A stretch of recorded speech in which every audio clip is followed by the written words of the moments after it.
본문 말씀을 통해서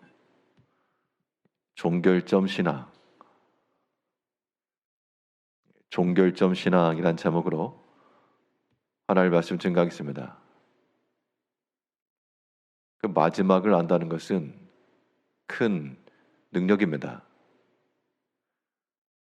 최종적 결론을 알지 못하기 때문에 사람들이 때로는 불안해하고 또 때로는 우왕좌왕하고 또한 바른 결정을 내리지 못하는 경우가 많습니다.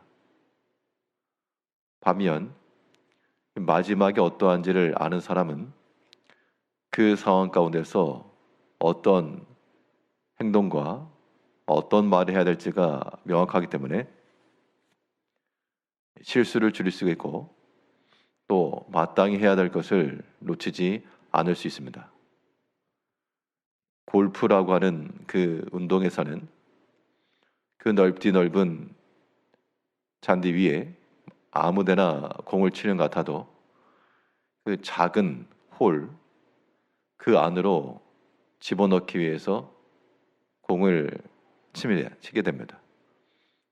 결국적으로 도달해야 될 목적지가 있다는 것인데 우리 신앙의 삶이라고 하는 것도 우리가 향방 없이 가는 것 아니라 명확하고 분명한 그 종결점, 그 마지막을 우리가 향해서 나가야 되겠습니다. 우리가 이런 것을 지식으로 알아도 실제로 우리 삶 가운데 우리가 아무데나 공을 치는 것처럼 그렇게 날아가서 안 될 것이고요.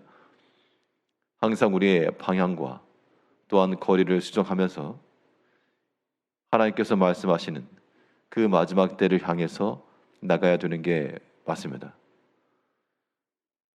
어디를 향해 나갈 것인가? 무엇을 기준 삼고 우리의 방향과 판단과 모든 결정을 맞춰갈 것인가? 오늘 본 말씀을 통해 살펴보게 되면 우리가 나아갈 그러한 지역은 예수님께서 말씀하신 대로 모든 말세의 징조들을 우리가 보면서 그 징조들 가운데 나아가야 됩니다. 오늘 본문은 이중적 예언으로 볼 수가 있겠는데요.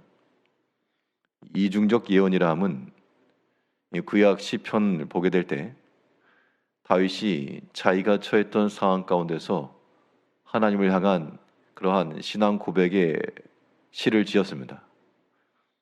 그것은 분명 그 당시 다윗 자신에게 있었던 개인적 일이요 또 개인의 신앙 고백이었지만 이게 성경에 기록되었을 때 이 예수님께서도 그러하셨고 또한 신약 저자들도 이 시편의 다윗의 글들을 인용하면서 이것이 응하였다 혹은 실현되었다라고 말한 것을 보면 그 다윗의 말이 하나는 그 현실 가운데 있었던 자기 자신의 이야기요 또 이것이 장차 이루어질 그러한 예언의 말씀이었습니다.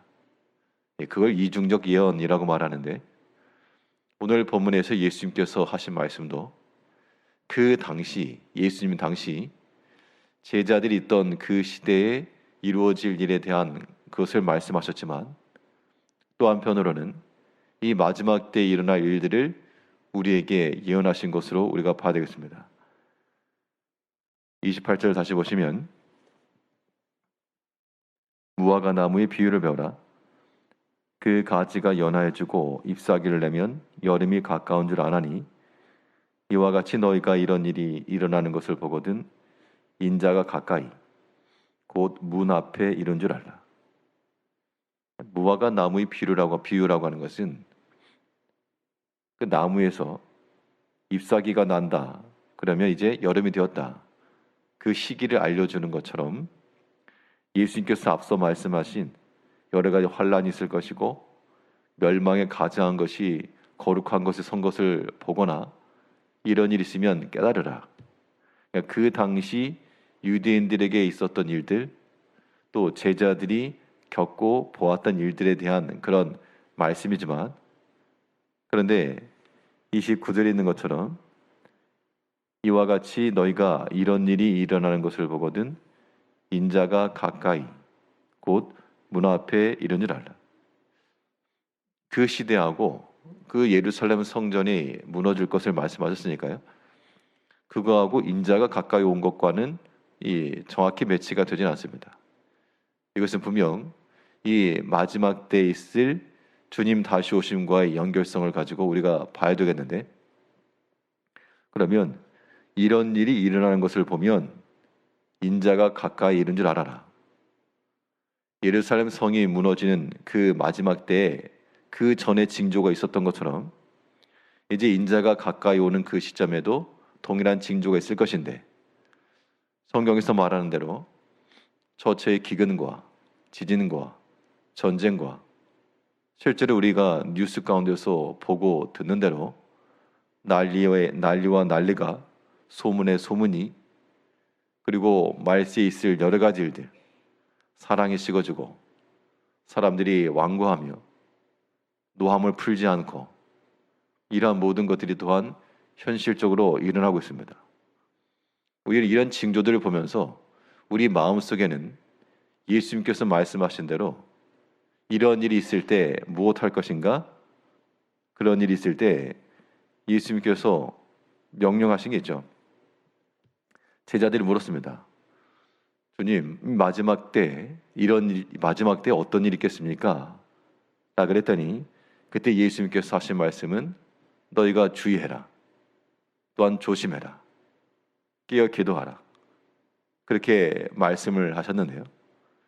우리가 여러 가지 말세의 징조들을 보거나 듣거나 그 가운데 살아가면서 우리는 말 그대로 주께서 말씀하신 이 마지막 때가 가까이 이르렀다 라고 하는 것을 생각을 해야 됩니다.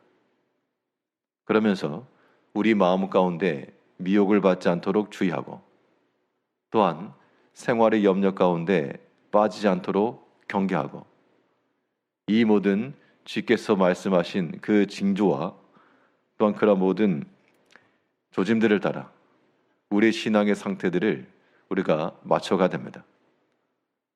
그 말인즉슨 세상의 것을 향하여서 우리가 향하지 않고 예수님의 말씀은 이것들 다 없어진다. 그러면 우리는 그 무엇을 향할 것인가? 여러 가지 징조를 우리가 참고하고 그 방향을 따라 나갈 뿐만 아니라 오늘 본문에서 예수님께서 명확히 말씀하신 대로 천지는 없어지겠으나 내 말은 없어지지 아니한다. 결국 우리의 모든 정착점이라고 하는 것은 그 주의 말씀의 그 길을 따라가는 것이 명확합니다. 우리 30절에서는 내가 진실로 너희에게 말하노니 이 세대가 지나가기 전에 이 일이 다 일어나리라. 천지는 없어지겠으나 내 말은 없어지지 아니하리라.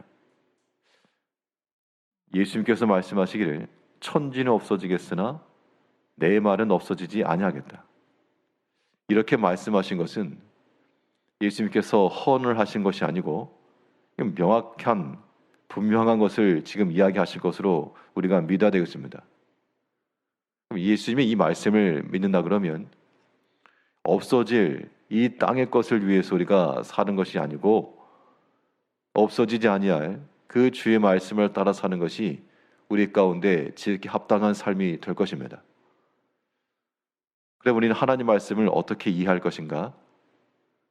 우리가 이 땅 가운데서 우리가 얻고자 하는 가장 좋은 것들, 우리가 그렇게 수고하고 노력하고 애쓰는 것들, 그것 이상의 가치가 있는 것으로 여기지 않으면 우리가 그 주의 말씀을 따라 살아갈 수가 없을 겁니다.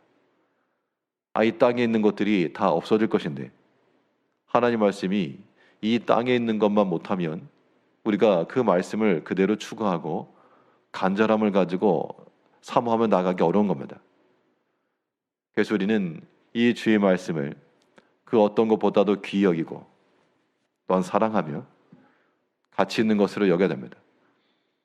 사람들이 그렇게 원하는 물질이며 명예며 또한 모든 세상에 자랑할 만한 그 어떤 것보다도 가장 우선적으로 생각하고 가장 귀하게 여기는 보물과도 같이 성도님께서 가장 아끼고 또한 가장 바라고 원하는 그것 그 이상으로서 하나님의 말씀을 그렇게 여기지 아니하면 우리는 이 종착역을 향해서 이 종결점을 향해서 나간다라고 말할 수 없는 겁니다.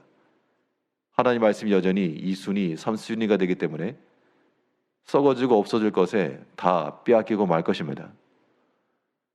그 마지막 때가 분명히 있을 거라고 말했고 또 그때는 모른다 그랬습니다. 32절을 보게 되면 그러나 그날과 그때는 아무도 모르나니 하늘에 있는 천사들도 아들도 모르고 아버지만 아시느니라.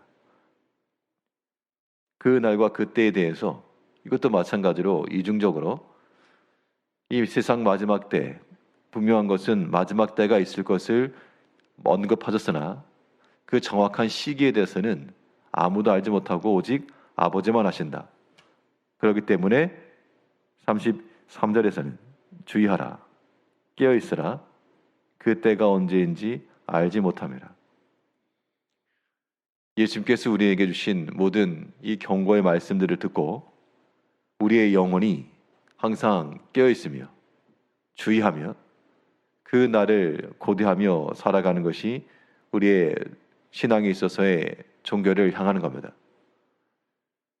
그 넓은 잔디밭 위에 공을 쳐도 아무 데나 치는 것이 아니라 그 홀이 있는 곳을 향해서 나가는 것처럼 우리의 인생의 삶에 있어서 우리가 향방 없이 살아가지 않고 우리는 그 주의 말씀을 따라 또 그 마지막 때를 따라 하나님을 두려워하며 또한 하나님을 향한 기대와 소망을 가지고 우리가 그런 마음을 가지고 살아가야 될 줄 압니다. 오늘 하루 동안에도 주를 향한 소망과 그 기대와 이 땅에 없어질 것 그것을 위해서 살지 않고 영원토록 없어지지 아니할 하나님의 말씀을 항상 기억하며 그 말씀에 순종하며 살아가시는 성도님들 되시기를 바라겠습니다. 기도하겠습니다.